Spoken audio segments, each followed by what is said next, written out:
All right, Cassidy, let's check out some of your first run at Okemo GS. We'll watch it in regular speed, then slow it down.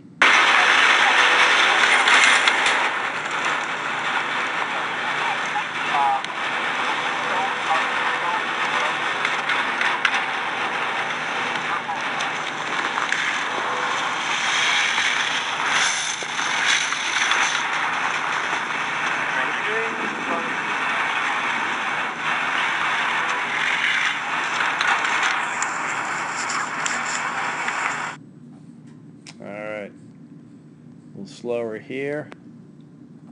You know, it was steep. It was icy.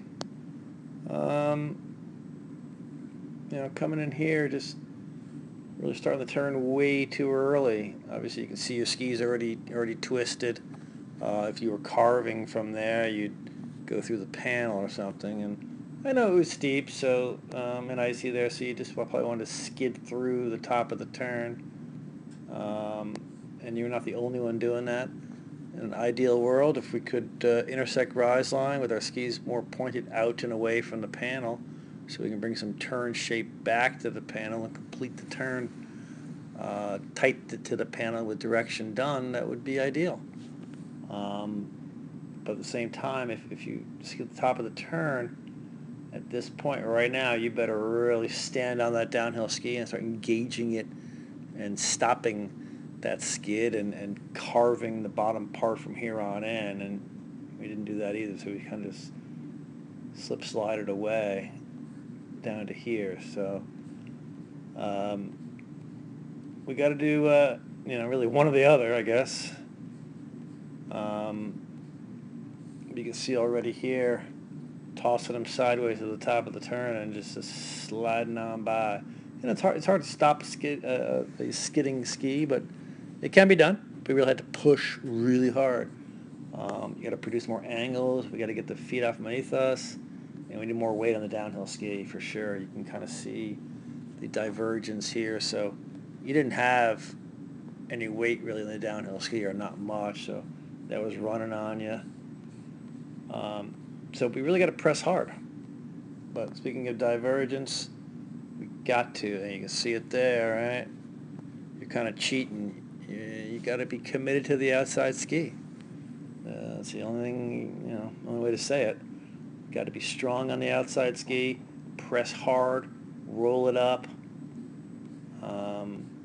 That's going to be the key.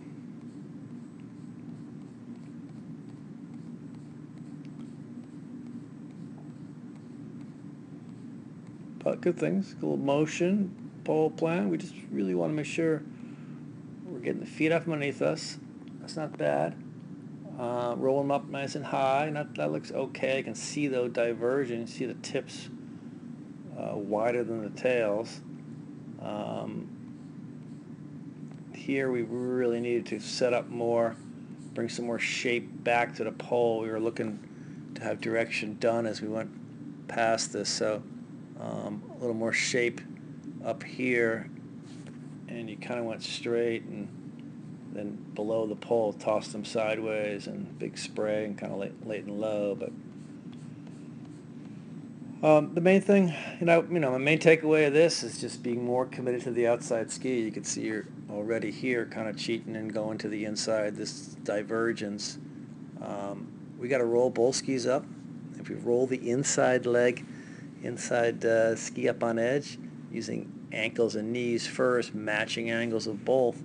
If we roll up the inside one equally but put weight on the outside, we're not going to diverge. I mean, you diverge because you've got a flat ski under you on your inside, therefore you're kind of twisting it, cheating. You're like, I got to get this turn done. I'm just going to turn the inside one to make sure. That's what's going to happen. But you can see you going through in a divergence kind of skid, and the same here.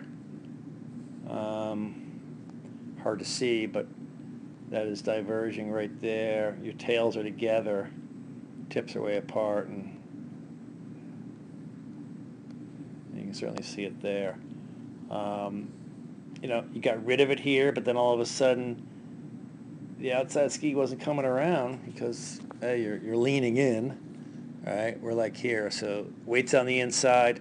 So naturally, this ski, although it should, if you actually press the outside ski, yeah, it should come arc around.